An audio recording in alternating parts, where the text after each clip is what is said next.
Ça fait longtemps, hein. Bon, je garde le même décor que quand je fais les critiques parce que la flemme. Mais du coup, on est bien de retour pour les revues de mon roman, mon premier roman Les Gawa, toujours disponible bien entendu.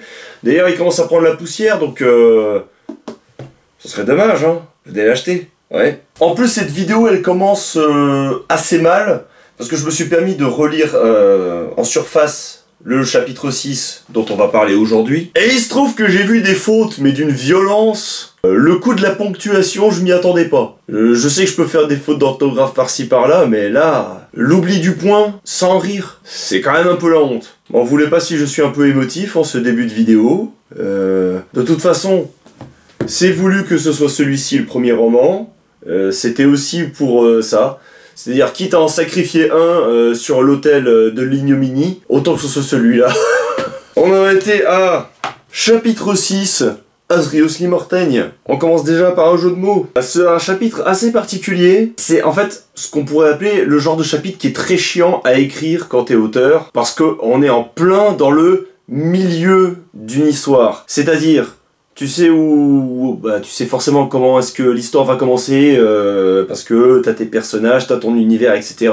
Tu sais à peu près comment est-ce que tu vas clôturer ton histoire, hein, comment est-ce que tes personnages s'en sortent, comment ils vont évoluer, etc. Par contre, quand t'es en plein milieu, faut un peu broder. Faut un petit peu sortir des sentiers battus et faut essayer d'amener à la situation qui va mener à un climax, qui va amener à une situation satisfaisante à la fin du roman, qui te fait dire « Waouh !»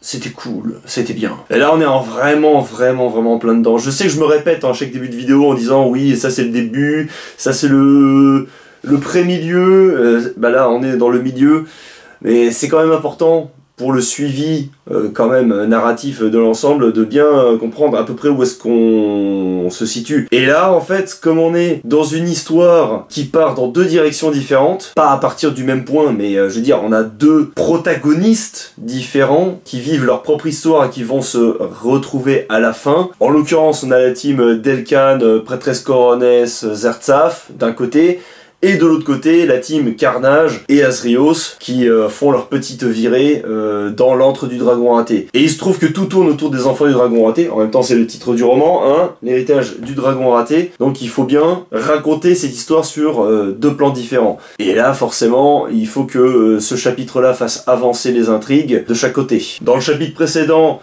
on a beaucoup tourné autour de Delcan et de Zertsaf qui se sont confrontés à leur antagoniste à eux, en l'occurrence Crabuge, le boucher, le bourreau des enfants du dragon raté, avec la défaite de Delcan, évidemment, parce que il faut préparer le second round, évidemment. C'est une histoire tout à fait classique, donc on va pas réinventer la roue. On revient sur là où on s'est arrêté avec la prêtresse Coronesse. Alors pourquoi est-ce que c'est intéressant la prêtresse Coronesse, ce qui se passe avec elle, tout ça? Je rappelle qu'elle mène l'enquête concernant la disparition de Kira, le maître des Gawa, à ce moment-là de l'histoire, et il se trouve qu'elle a réussi à trouver l'antre du boss. Je schématise évidemment, mais si vous avez lu, vous savez, elle est tombée en plein sur l'antre du boss, en plein milieu de parcours, donc comment est-ce qu'on peut justifier cela? Bah déjà, elle va apprendre des choses. Il y a beaucoup de non-dits concernant les Gawa, concernant le passif des Gawa et concernant le fait que Lord Itano est un ancien membre des Gawa. Lord Itano étant présenté pour le moment comme étant l'antagoniste suprême, il est intéressant de souligner que c'est un ancien membre des Gawa. Donc, il a dû se passer des choses dans l'arrière-boutique. Et je ne parle pas forcément de ces choses-là, calmez-vous. Bon bref, une confrontation entre la prêtresse Coronesse et Lord Itano permet d'en apprendre beaucoup plus sur Lord Itano, permet d'en apprendre plus sur l'intrigue en cours, en l'occurrence, qu'est-ce qui a bien pu arriver à Kira, qu'est-ce que Lord Itano a réellement commandé, et surtout, quelle est la vision de Lord Itano vis-à-vis des Gawa. Et là, on en apprend beaucoup plus. C'est qu'en réalité, il considère Delcan comme étant le chef suprême des Gawa, alors que les autres membres des Gawa, ils en ont strictement rien à foutre de Delcan. Ils le prennent comme un bouche-trou complet, c'est lui qui fait tout le boulot de critique, de commentaires de films, etc.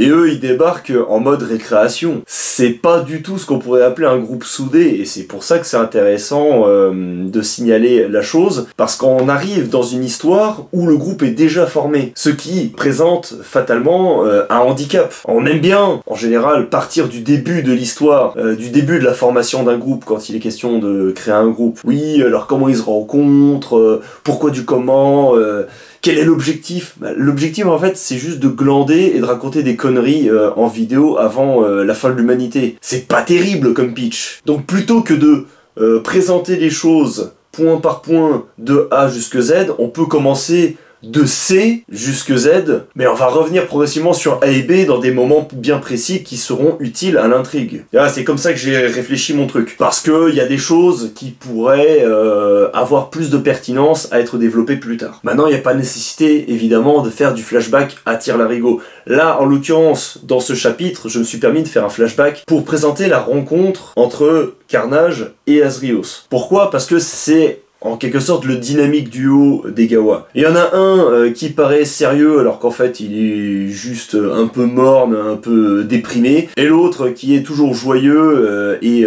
alcoolique et qui fait que des conneries. Faire interagir ces deux-là en mode running gag sans arrêt, ça permet de poser certaines bases, et surtout la manière dont ils se sont rencontrés est complètement stupide, et permet aussi de montrer qu'Azrios a déjà un passif avec les enfants du dragon raté, et permet bien entendu de mettre en place certains éléments justifiant aussi sa présence au sein des enfants du dragon raté.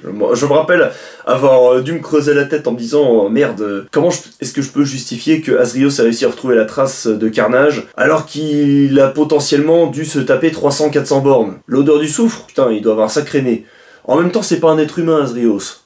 Donc théoriquement, ça se joue. La justification de Azrios n'est pas un être humain n'est pas encore présente. Mais bon, on part du principe qu'il est immortel, donc déjà, il y a un petit problème. Je prends quand même le temps de faire comprendre que l'humanité dans ce roman est la même que l'humanité par chez nous. Donc justifier que quelqu'un est immortel, c'est un peu compliqué. Donc comme je le disais, on a d'un côté tout ce qui se passe autour de la prêtresse Coronesse et de la confrontation directe avec Lord Itano qui va justement mener à sa fuite. Autrement, il n'y a plus d'histoire, hein. Si la prêtresse Coronesse foutait une patate et qu'elle défonçait le boss final en un coup, ce serait fini. Donc pareil, quand t'as des personnages qui sont débilement trop espacés en termes de puissance physique, tu peux les faire interagir de sorte à éviter la confrontation réelle. Parce que là, bon, si tout devait se régler à coups de poing, ce serait déjà fini. Et en même temps, je pense avoir pas été trop con.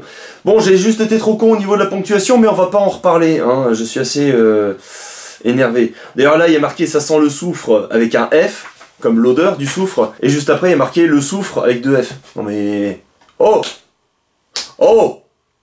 Tu fais quoi là? Et pour finir le chapitre, on a un grand passage qui se déroule dans l'antre du dragon raté, qui bon, est un petit peu le théâtre principal de l'intrigue, où Carnage est sauvé de justesse par Azrios dans une fente à caca, un trou à merde, pour rester poli. Et Carnage est amené à prendre une décision. Est-ce qu'il prend la fuite ou est-ce qu'il décide une fois pour toutes de prendre ses responsabilités et de confronter ses anciens camarades? Et évidemment, il va prendre cette décision-là, parce que, encore une fois, sinon il n'y a pas d'intrigue. Quand vous réfléchissez à comment est-ce que vous allez développer une intrigue, demandez-vous un petit peu qu'est-ce qui peut se passer par la tête de votre personnage. Le gars a été littéralement humilié et laissé pour mort dans l'endroit où tout a commencé, quelque part. Il y a une querelle d'ego qui se déroule dans sa tête, il est à 2 doigts de mourir, mais en même temps il vient de récupérer un allié de poids, un allié qui est immortel. Il se dit qu'il a vraiment une chance. Mais est-ce que Azrios suffit pour se confronter au traître, Ravage, son ancien frère d'armes, et à Turi, sachant qu'il part du principe qu'il y a également Hécatombe, sauf que Azrios lui indique à la fin du chapitre que Hécatombe s'est barré, il a vu partir. Il sait même pas où est-ce qu'il est parti, donc si ça se trouve il va revenir, donc techniquement ils sont à 2 contre 3. Ça paraît compliqué, mais Carnage a peut-être un plan, parce que il récupère des affaires pendant un certain temps, pendant ce temps-là ses blessures elles continuent. Voilà, il pisse le sang, le pauvre, donc on pourrait se dire, est-ce qu'il a pas un plan, est-ce qu'il a pas un projet? Et là, encore une fois, est-ce que, narrativement parlant, ça vaut le coup de tout développer ce qui se passe dans la tête de notre personnage principal? Ben, parfois oui, parfois non, ça dépend de ce qu'on a prévu. Et là, en l'occurrence, j'ai prévu de sortir un petit fusil de Chekhov, donc on va garder la surprise pour le prochain chapitre. Il y a aussi un petit peu de lore, comme on aime bien dire, hein. Alors pas lore de Maison du Café, mais un pouce si tu as ri à cette blague, du background. C'est vrai qu'avec le temps, avec tous ces anglicismes de merde, on n'arrive même plus à parler français. On développe un petit peu l'univers des Gawa en parlant des armes, des armures construites à base d'ossements de dragons, ce qui laisse entendre que les dragonniers ratés peuvent être aussi des spécialistes, enfin ils ont leur propre mythologie, ils ont aussi récupéré peut-être dans le temps des ossements de dragons appartenant à des dragons décédés dans d'autres pays éventuellement, hein. Je vous fais pas de clin d'œil, mais peut-être que le dragon chinois a pu exister. On parle d'une époque dans cet univers-là, dans lequel les dragons ont existé et sont complètement éteints. Alcocéus, le maître dragon, celui qui est à l'origine même de cette histoire, étant considéré comme le dernier dragon vivant encore sur Terre. Peut-être qu'il y en a d'autres, on ne sait pas. Et donc fatalement, le chapitre se termine par les retrouvailles entre Asrios et Turi, qui avaient déjà été présentées au cours du flashback dans le même chapitre. Donc quand vous écrivez un flashback, essayez de le justifier assez rapidement par la suite. En l'occurrence, je l'ai justifié en permettant les retrouvailles entre les différents personnages, et surtout il y a une justification quant à leur envie de se mettre sur la gueule. Encore une fois, c'est pas un truc philosophico de dingue, mais au moins ça permet de poser les quelques bases, ça permet de justifier que les personnages aient envie de se mettre sur la tronche, et aussi de faire traîner un petit peu l'ensemble, on va pas se mentir. Parce que si je devais tout hacher et faire bagarre, bagarre, bagarre, bah soit tu fais durer la bagarre, et en livre c'est atroce. Il faut surtout pas faire ça, je plaisante pas. Quand il y a bagarre, tu amènes des situations, des obstacles, des résolutions, mais tu évites de faire traîner le truc. Il allongea son bras, son épée fendit l'air en deux pour viser la clavicule, mais son adversaire para grâce à un système de percussion. Non, on s'en bat les couilles. Il vise son adversaire, mais le loupa de justesse. Je me suis dit, à la fin du chapitre, ah! J'ai pensé à faire ça, pas mal. Parce que le chapitre se termine par un cliffhanger un peu étrange. Les personnages dans l'antre du dragon raté sont sur le point de se foutre sur la gueule, et soudainement, t'as la terre qui tremble. T'as un énorme tremblement de terre, un énorme séisme qui sort de nulle part. Qu'est-ce qui se passe ? Il y a un robot géant qui sort du sol, on est dans un Super Sentai japonais, où il se passe quelque chose dans un autre endroit de la Terre. Attends, où est-ce qu'il se passe une intrigue en parallèle de celle-là, des enfants et dragons ratés, je me demande. Ah, avec les Gawa, enfin avec le gros de la troupe des Gawa. Il y a qui qu'on n'a pas vu dans ce chapitre? Delcan, oui, mais Delcan il est à moitié agonisant. Il y a qui qu'on n'a pas encore vu? Il y a qui est extrêmement puissant au point d'être capable de foutre la Terre en 1000 morceaux en un claquement de doigts, et qui n'est pas intervenu dans ce chapitre, et qui est en pleine forme. Je me demande qui c'est. Vous avez bien compris, j'ai mis en place un petit élément qui va trouver son explication dans le chapitre suivant. Un petit peu de suspense de temps en temps, ça fait pas de mal, et puis bon, les chapitres sont relativement courts, donc c'est pas mal d'enchaîner comme ça avec des petits cliffhangers en fin de chapitre pour donner envie de lire la suite. Maintenant, évidemment, ça s'applique sur des récits assez courts. Si tu fais ça sur des récits longs de 600-800 pages, je suis pas sûr que l'effet soit aussi réussi. Maintenant, peut-être que mon effet n'est pas réussi, mais je vous invite à vous procurer ce livre pour le lire et m'en faire part dans les commentaires, à savoir que ça c'est pas bon, ça c'est pas bon, et ça, espèce de sombre enfoiré, t'as oublié la ponctuation, c'est gravissime. Voilà, donc je vous invite à me critiquer, bien entendu, après avoir lu le livre, ça va de soi, et en format physique c'est quand même mieux, n'est-ce pas? Allez, bah je vous dis à la prochaine pour une revue du chapitre 7. Et il va falloir que j'accélère un petit peu les revues, parce que mine de rien, mon deuxième roman arrive à grands pas. Alors je ferai pas de revue du deuxième roman, parce que je ne m'intéresse qu'aux chapitres des Gawa, voilà, des chapitres courts, qui se lisent rapidement, etc. En fait, c'est plutôt des chapitres qu'on pourrait mettre en parallèle avec du light novel japonais, pour en avoir lu quelques-uns. Pas beaucoup, parce que ça m'a vite fait chier. Mais enfin, c'est les histoires en elles-mêmes qui m'ont fait chier. Mon histoire est bien mieux, attention. Achetez. Donc il n'y aura que des revues de Gawa, mais je pourrais bientôt attaquer un nouveau roman des Gawa, le tome 2. Donc il va falloir que je me dépêche à faire toutes les revues dans les temps. Il y a quand même 24 à faire, hein, rien que sur celui-là. Attention. Allez, À tantôt pour de nouvelles aventures et moi je vais me faire à bouffer.